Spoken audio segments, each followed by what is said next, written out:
Hello out there and welcome to Public Conscience.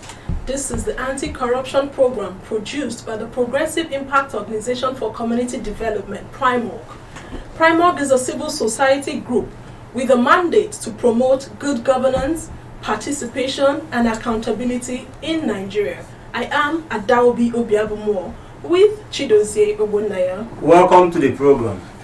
On Public Conscience on radio, we seek to evolve a corruption-free society through the amplification of corruption stories reported by our partner media organizations and drawing citizens and government attention for democratic actions against it. This program is supported by the MacArthur Foundation. On today's program, we will focus on how Women Affairs and Social Development Ministry spent $275 million on non-existing rehabilitation institutes for persons living with disabilities and their challenges in Nigeria. World Bank report says that 1 billion people, or 15% of the world's population, experience some form of disability. According to a report published in 2011, in Nigeria, about 25 million people had at least one form of disability or the other. The four most common types of disabilities in Nigeria are visual impairment, hearing impairment, physical impairment, and intellectual impairment. In August this year, a report by the International Center for Investigative Reporting, ICIR, revealed that the efforts of the federal government to better the lives of persons living with disability has become a mirage and an exercise in futility due to fraud, lack of accountability, transparency by the rehabilitation department of the ministry. Part of the report shows that even as the Nigerian Farmcraft Center for the Blind, NFCB, was shut down and admitted no student between 2017 and April 2019, Women Affairs Ministry sneaked in 40 million naira into the 2017 budget as upkeep allowance for the trainees. Another 150 million naira was taken from the 2018 budget for the same purpose. Although the ICIR report located the fraud in the Women Affairs Ministry, PRIMORG has since found out that the department running this inhumanity and fraud is actually warehoused in the Ministry of Humanitarian Affairs. The ministry also had difficulties accounting for several millions in the budget appropriation allocated for construction of Abuja Rehabilitation Institute and community-based rehabilitation centers in the 36 states of the Federation between 2013 and 2018. Regrettably, the report further says these community-based rehabilitation centers does not exist in physical structure. To help us better understand the misappropriation of 275 million naira meant for establishment of the rehabilitation centers for people with disabilities and its consequences, we have in the studio an investigative journalist. He's an editor with International Center of Investigative Reporting, Yakin Akinwale. Welcome to the program. Thank you, Adaobi. And we also have Jake Epele of the Albino Foundation. Welcome to the program, sir. Thank you, Adobe, for having me. Please follow us on our social media platforms at Official PRIMORG. PRIMORG is spelled PRIMORG. We are also streaming live on Facebook at Official PRIMORG.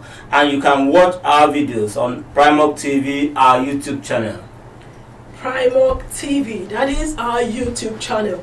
Please subscribe to get reminders when we have a new post. And remember that this program is interactive.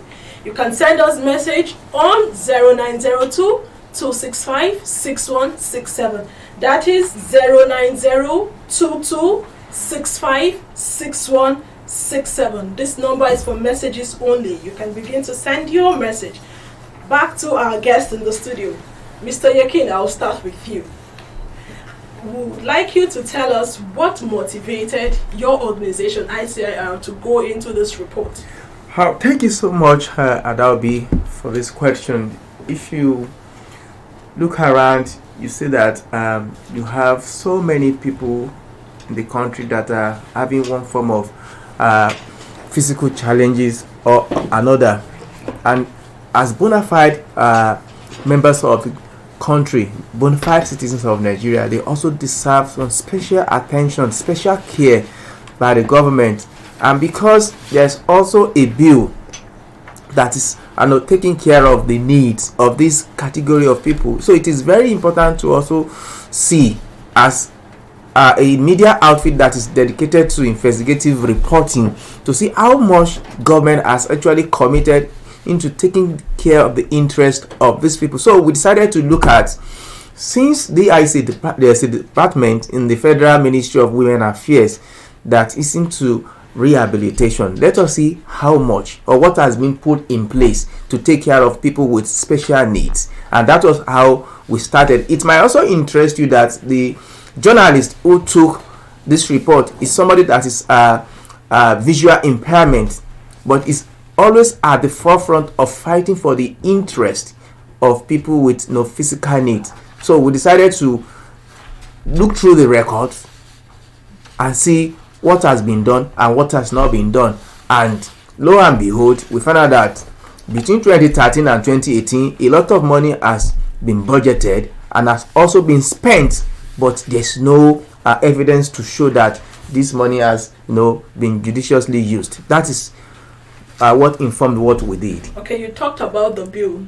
In 2018, President Muhammadu Buhari signed into law the Discrimination Against Persons with Disability Prohibition Act. Right. So what would I say is the most outstanding findings in this investigation? Well, thank you very much. As it has always been with the ICR investigations, we always have mouth-watering findings.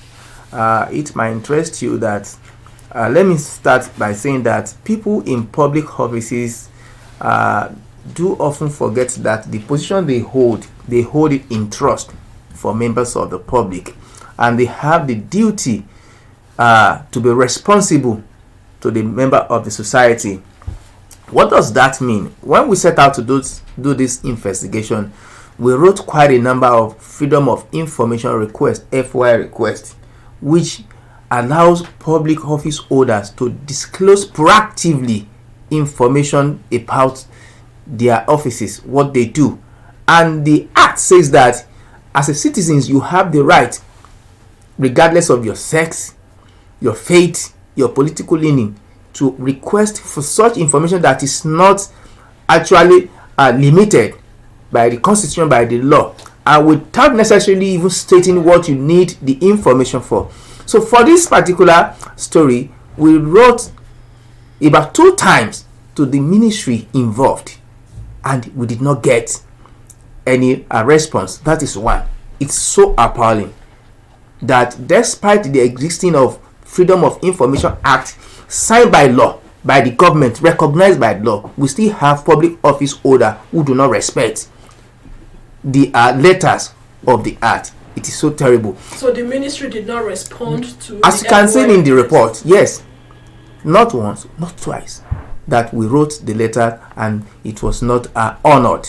Then again, you could also see the effort made by the reporter to get the director in charge of rehabilitation in the Ministry of Women Affairs to also talk, and you could see how she was responding with disdain.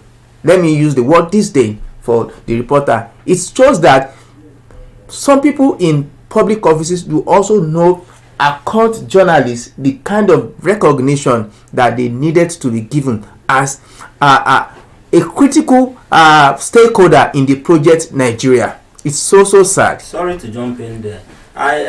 We are actually going to come to the difficulties you had getting the woman to talk, but we are saying, in your investigation, what did you see that shocked you? All right, let me answer that quickly.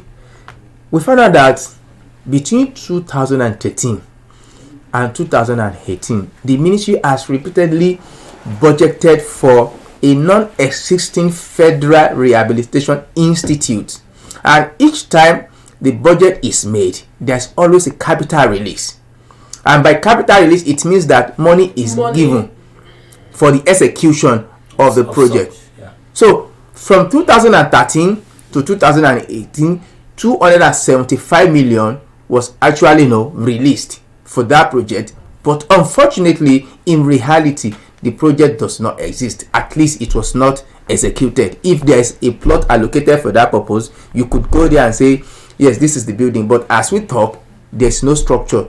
Structure on ground. Yes. But at least there is a plot allocated for the rehabilitation. Somewhere in Gwarimpa. Okay, because in 2017, in your report, you did say that the Minister of Women Affairs and Social Development, as at that time Senator Aisha Jumai Al-Hassan, promised to improve the lives of people living with disability through the National Rehabilitation Institute, when the Joint National Association of Persons Living with Disabilities, JONAPID, and the Advocacy for Women with Disabilities Initiative paid her a courtesy visit at the National Center for Women Affairs. So when she made this promise, as at 2016, this is 2020, 4 years down the line, no structure on ground. Yes, that came as a very cheery news for people living with disabilities, that maybe for the first time in history, you'd have a minister who would say, yes, we are taking real care of your interest, we are putting this structure in place.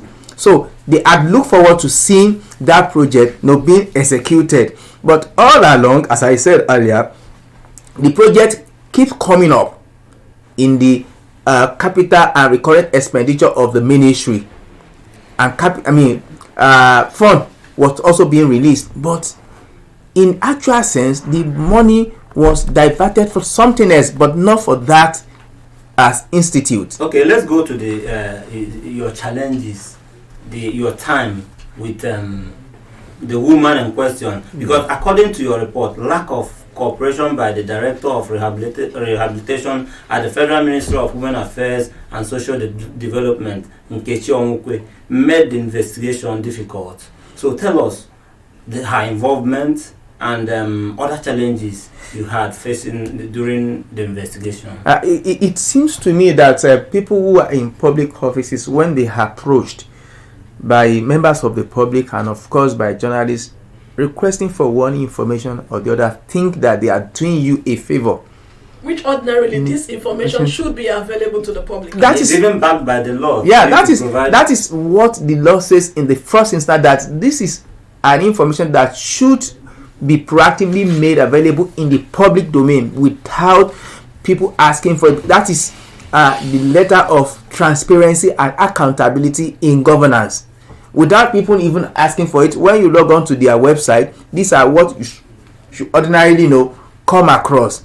But in the course of doing this report, each time the reporter makes a call across to the woman, is always rebuffed by the woman. She was always unfriendly. Did you send a text message? Of course. Did she respond to that? Yes, but with a very terse, like 1 or 2, 3 response in a dismissive way, suggesting that she was not even willing to give out the information. As I said earlier, when you find out that a ministry or an agency is perhaps becoming unfriendly, you now hide under the FY Act to make requests so that they can be compelled by the provisions of the Act to release the information you want. But unfortunately, in this case, they also did not release the information. But as we move up and down, front and back, we were able to also get some information from the Office of the Accountant General, where we've now realized that from 2013 to 2018, there were actually no budget for this institute, and of course there were also releases, capital releases, suggesting that yes, this project was supposed to have been executed, but nothing was done. Okay, we'll get back to you. Mr. Jake Epeli, you've heard what he said. Yes. You've read the report. What are your reactions? In fairness, I haven't read the report, but however, I want to put some things clear, because I'm also coming from the background that you guys are, with journalism as my background. 2 things. One, I'm sure you're aware that there's been a movement of this rehabilitation from Ministry of Women Affairs to the humanitarian. So I don't know. I would suggest that you take a look when these appropriations were made, whether it was still this department was still with Women Affairs. Currently, what I know, because I interface with Ministry of Women Affairs, rehabilitation is not in Ministry of Women Affairs. It's in Ministry of Humanitarian. I am also aware, that the director is still Nkechi. So I would prefer you reach out to them again, especially. We submitted a letter at the department, talking of Ministry of Human Affairs, we submitted a letter to them inviting them for this program next week to explain what has happened. Okay, yeah, try and reach Danju Mata, who is the special assistant to the Minister for Humanitarian Affairs, so that you get a fair balance and presentation. But that does not mean that some government officials are not corrupt, especially when you find situations like this where claims are made that they were going to do something and eventually they don't do it. I wouldn't be surprised if that's the case. But let me quickly correct some phrases that have been used. Phrases like people living with disability. It's the community frowns out at it. Apologies for that. Yeah, it's people or person with disability.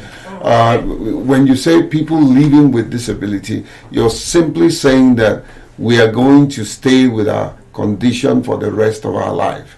And it's not the case. Sometimes some of the disability issues go away, and oftentimes I say to people, don't focus on the event around the person, focus on the person. So when you say, for instance, physical person who are physically challenged, that also is slightly derogatory, rather the right term is person with disability. And the need for that, it's important that I'm bringing this up because the public needs to be educated.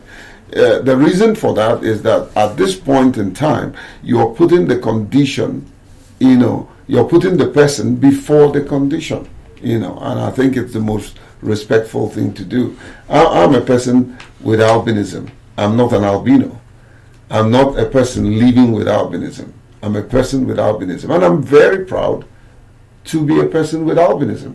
I'm not looking for anything less. Otherwise, I'll become a second fiddle.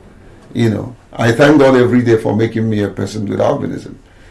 And of course, you invited me here most probably because I'm a person with albinism. So it's actually an advantage if we begin to look at it positively. But corruption must not be a thing that everybody will harbor in governance because it's destructive. It does not allow the things that should be done for the most common persons in that governance structure to benefit from it. So when a government official misappropriates funds that is earmarked for a project, that government official must be held accountable. In a few days, we'll be celebrating 60. It is situation like this, if it is absolutely true, it's a situation like this that takes this country backward. And I'm surprised, and I think you should be writing to the presidency because the president is known as a champion for lack of corruption. He should hear this.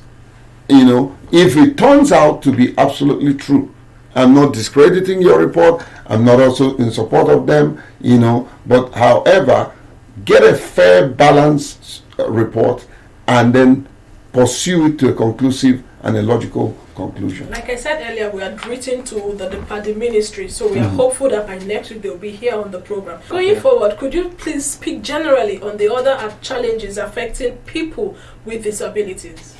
Thank you. Well, the challenges are multifaceted, and that's why a few years ago I launched disability inclusion, because we must begin to see the issue of disability from a right approach, a right perspective. You're not doing us a favor. I just, with my team, we just finished training INEC on disability inclusion in the electoral process with particular focus on Ondo, because we found out that a little was done in Edo. INEC meant well, but we also have come to find out that there's a lot of training that is required. A lot of them needs to be trained. So what are the challenges? Let me take it from spiritual challenges. There are churches that discriminate persons with disability. Churches. Mosque. Worship places. There's an organization that wrote a trash a few years ago that person with albinism, that was a mistake from God. I read it myself. I'm not telling you stories. I read it myself and I wrote to them, and they never responded, So when you find a place, a worship place that you should go, everybody should be accepted, and you will find a place discriminate against and then you face discrimination. I've been in church myself, and I'm not telling you stories. I've been in church where I'm seated and somebody was ushered in to sit near me. That fellow refused. I saw it. This is like 10 years ago. I still feel bad about it till today. So there is spiritual issues surrounding persons with disability. Many of us are called names. They even, which looks positive, but is a lie, that persons with albinism are gods. And of course, you see somebody who is physically challenged, you say, is one deity or the other, So there are spiritual implications. There is social implication, in simply interacting with people. There are people that won't want to shake your hand. There are people that will not want to have anything to do with a person with disability. So there are social issues, social protection, of course, all right, political issues, and that's why our campaign is not focusing on one aspect of life. We are focusing on all aspects of life. Mr. Dick, I'm going to come to your campaigns, because you've already answered some of the questions I wanted to ask you concerning the challenges you face. But going forward, are there other instances, abandonment of projects like the one we did, like in the report we just read, occasioned by corruption? What other share with us? I can tell you that there are some parastatals that I got wind that they managed to squeeze in albinism budget in their work plan, and nothing was done. Corruption is not only when you steal money. Corruption includes when you fail to take responsibility or do what you're supposed to do. We've done several policies in this country.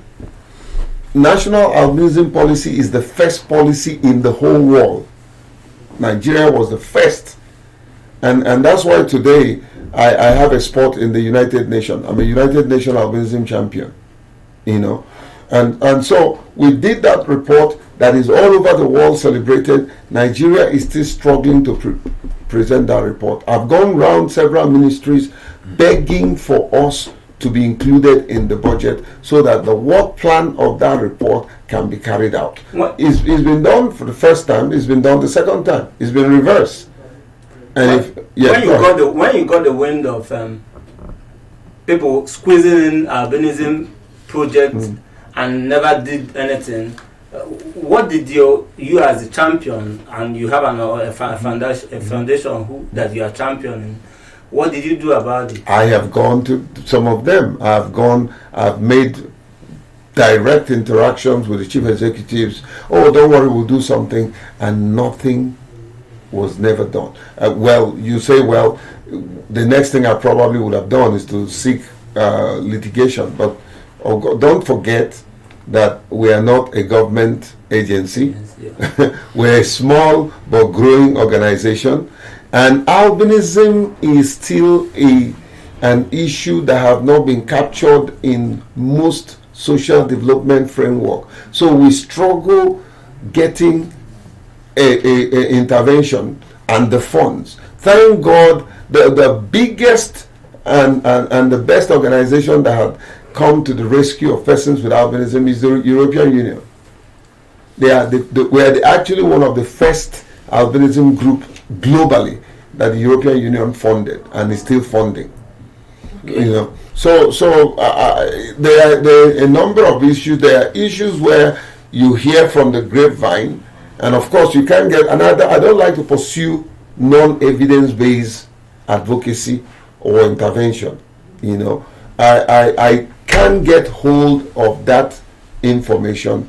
It was given to me as in confidence, but I can't get hold of any documentation. If I have a documentation, then I'll have I'll do all that it takes to ensure that I hold them accountable. Thank you for that. Yakin, back to you. From your report, you did say that the reporter went to ICPC, departments where projects are tracked, and there was no record of the National Rehabilitation Institute at its database. Does it mean that no arrest has been made? Well, that should exactly be the answer. You know, the ICPC has taken it upon itself to monitor some capital projects by the federal government, and of course some constituency projects by lawmakers too. So the commission has the second phase of project tracking. Yes.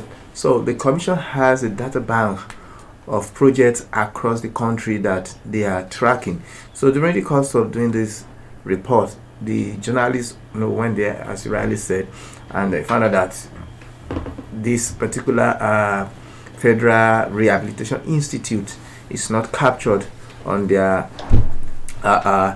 data bank, so it does not exist there. And as Dr. Jake Epele also rightly said, let us not conclude yet, but I want to add that the Ministry of Humanitarian Affairs was just created last year, wasn't it? Mm-hmm. So, and we're talking of budget that took place between 2013 and 2018. So all these were still under the Federal Ministry of Women Affairs. So it will serve the interest and the purpose of the public if the minister or people who are out for her in that department will come up with a clear-cut explanation of what has happened between 2013 and 2018 to the budget releases for the purpose of constructing this all-important institute. It is until when we have that information that we'll say, okay, either they have done wrong or we have done the right thing. I don't think that somebody like the Honorable Minister for Women Affairs that I know, who was not a sitting minister at the period in question, yes, will want to hide any information. I think Pauline Talon is one of the most transparent public officer that I know. So let me add that no arrest has so far been made as far as this is concerned. Thank you so much. We've been speaking with Yakin Akinwale of ICIR and Mr. Jake Pele of Albino Foundation. How do we get our anti-graft agencies to take advantage of investigative reports exposing corruption in our government offices? We'd like you to be part of this conversation. Back to your report, Yakin. Yes. Said in 2013, the budget for the construction of the Rehabilitation Institute, it received 29,270,975 naira as new project. And this same project sprung up again in 2019 as a new project. So monies have actually been released from 2013 up to 2019, yet there's nothing on ground to show for it. Well, I think it's a culture in the public service during the budget preparation, why some projects to squeeze in and smuggle things. Yeah, they will always, squeeze projects, even those that have been executed, they would target ongoing, or the one that has not even been done at all. So if you look at this particular case, it's usually tagged ongoing, or they change the acronym or change the name. So they succeeded in putting it year in, year out, and each year that they put it in the budget, they also make sure that they get releases for it. So all along from that 2013, as I said, to 2018-19, they kept getting money for hit releases. And now let them come and tell us how did this happen. They were not willing to actually explain, and that's the problem of the transparency about the budget. Hello, your name and where you're calling from. Okay, Let's hear you, Engineer Kenny. Go ahead. The wonderful update that you're giving. I have a question for some of these agents. Some of these money that is allocated to construction of some of these facility or capital projects. When those money are flows, it's taking a lot of time. Okay, let me look at my question. What we need to do is to put somebody in the fee for some years on, what is the project? After I took it from after I took it, after I sent it to the minister for that benefit and I was wondering, what are you going to do about it? So those people that have paid their job after 6 months or 1 year as get the fee, that not the same and the somebody to the agency for the payment of that particular thing, it's not the same. What the anti-social agents do about it, or what are they doing about it? Okay, thank you so much. For those that have executed their projects, but they are still being owed by the ministries, what is the anti-graft agency doing about it? Can you speak for the anti-graft agency? Obviously, I don't know if you can speak for anti-graft agencies, but you met them. You went to the ICPC in the course of your report. Yes. Yeah. Yes. I also remember the last time that I featured here with Jide Ojo.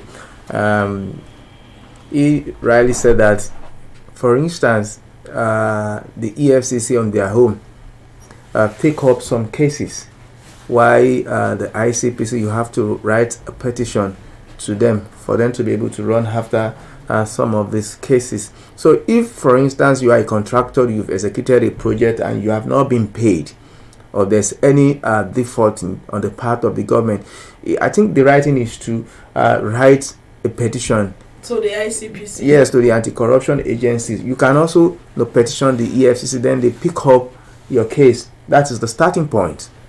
Rather than waiting at home and folding your arms and hoping that something will happen.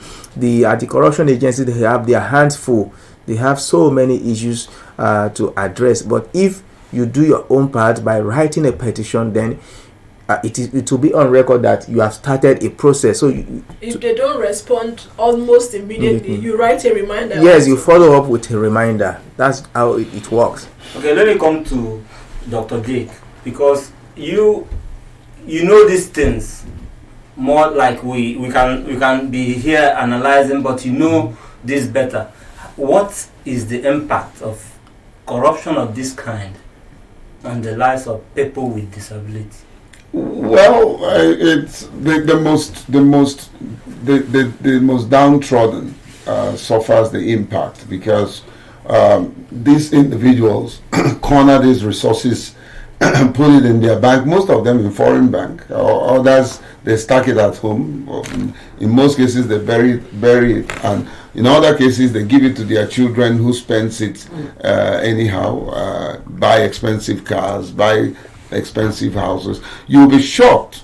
Some of these civil servants, somebody one time told me a story of how a civil servant, a director in a ministry, had contracted him to go and fix something in an estate, and he got there. This estate is huge and well built, and he got there and he was telling the gate man, he says, "Oh, by the time he says the person who told him to come and fix it, he says, oh, it was a guy who sent you," and all that. So eventually, it was very obvious that he owns that estate. It's not something that anybody will be surprised. There are many corrupt people in government, and they are completely taking advantage of the poor. They are making the poor poorer, and they living in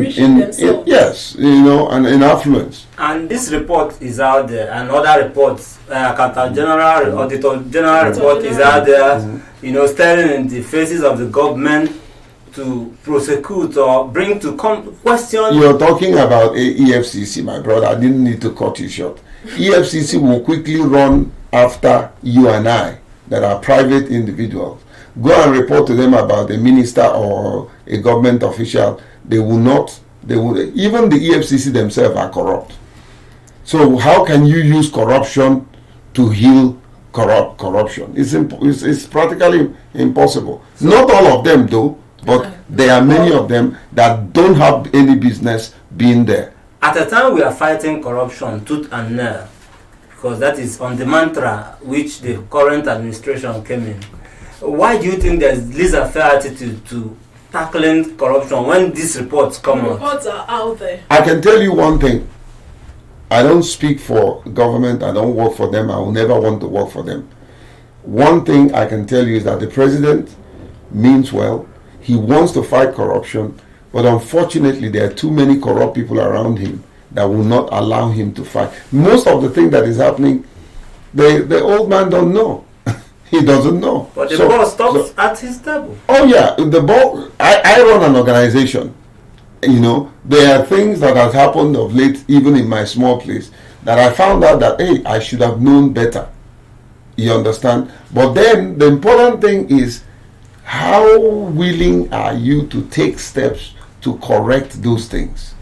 And in correcting them, ensure that they never happen again. Nobody is perfect. But it takes an individual to make a situation perfect. We will come to recommendations and suggestions. So let's start with you, Kim.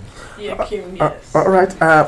One area that I think government should focus is to discourage the idea of budget splitting, which it's a violation of Procurement Act. When you say budget splitting, could you please explain? Thank you very much. If you look at the case we are talking about, the same project was in the budget 2015, 2014, 2015, up to 2018.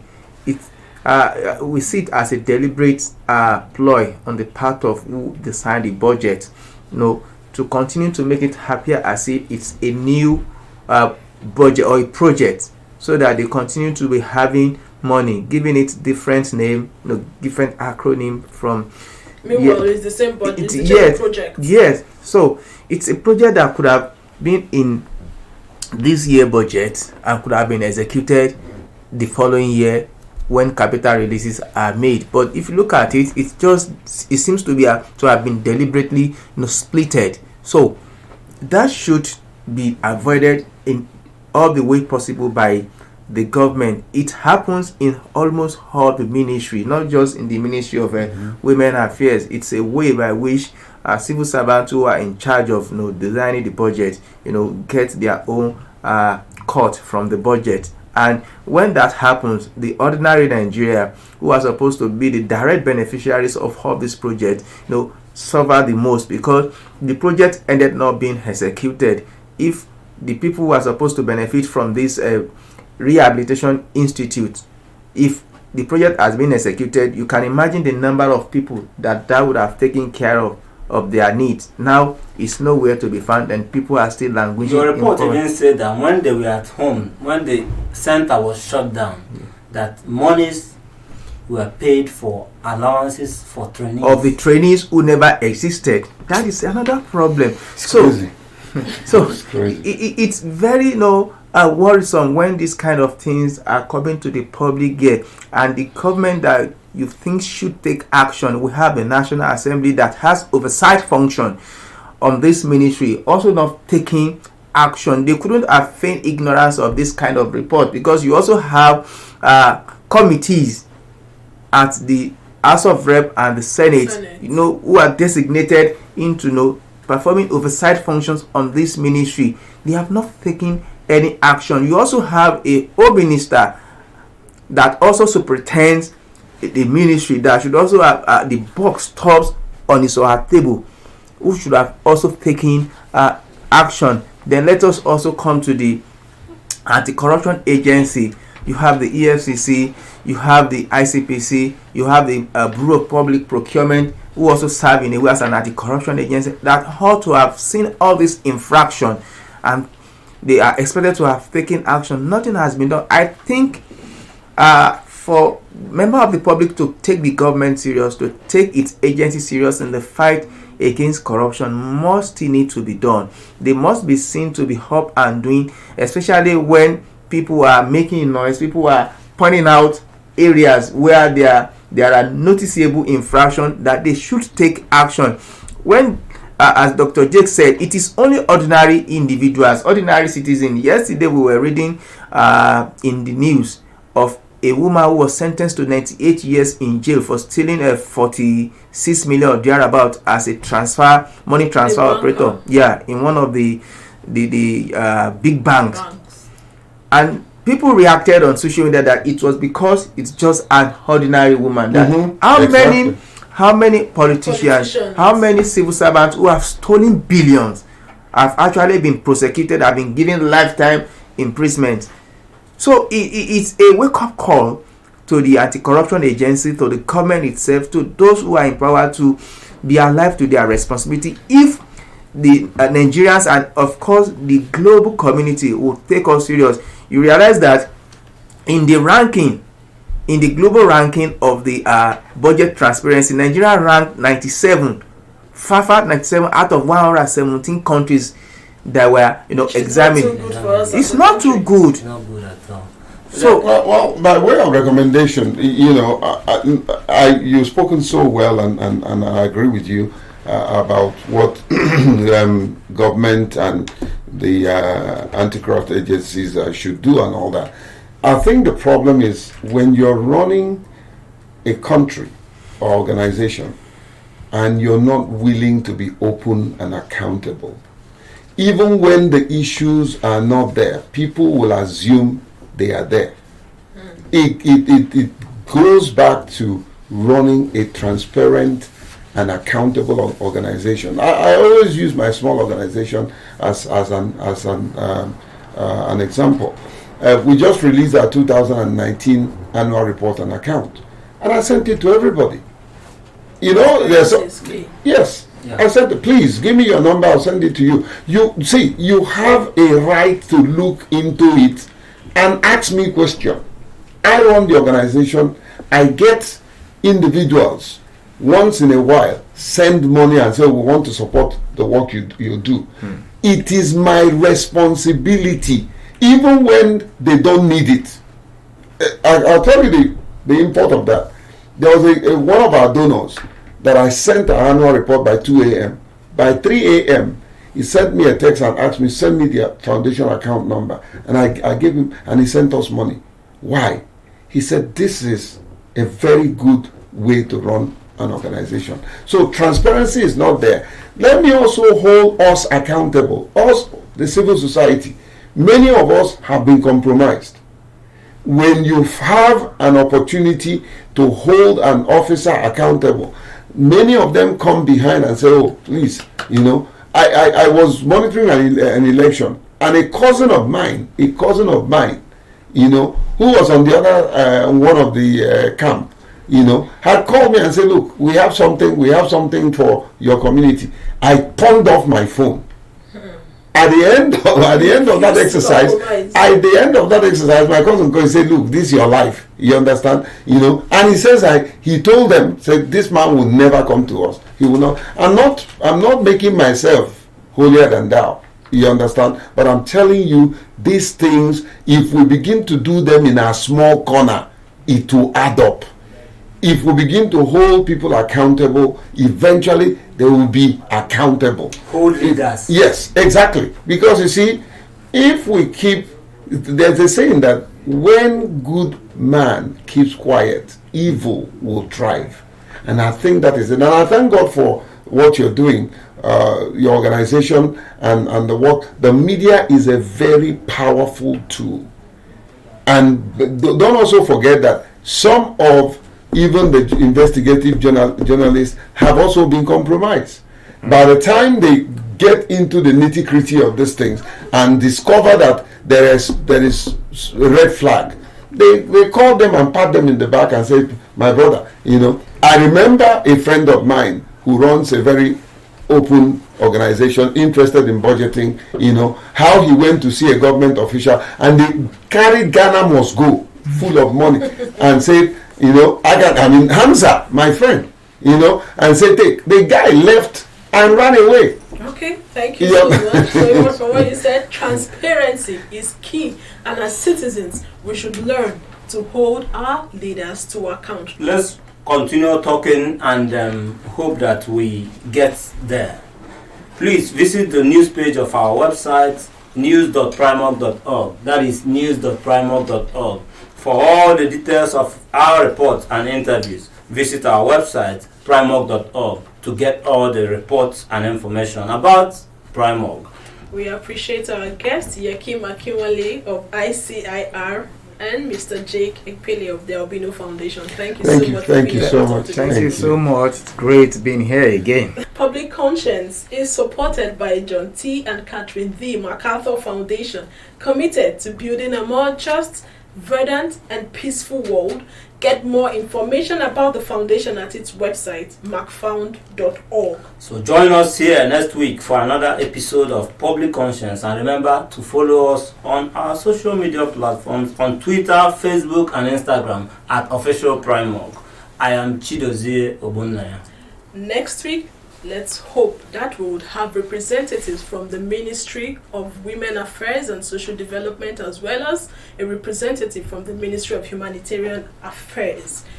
Thank you so much once again. Thank you. I am Adaobi Obiabumwan. Happy Independence, Nigeria.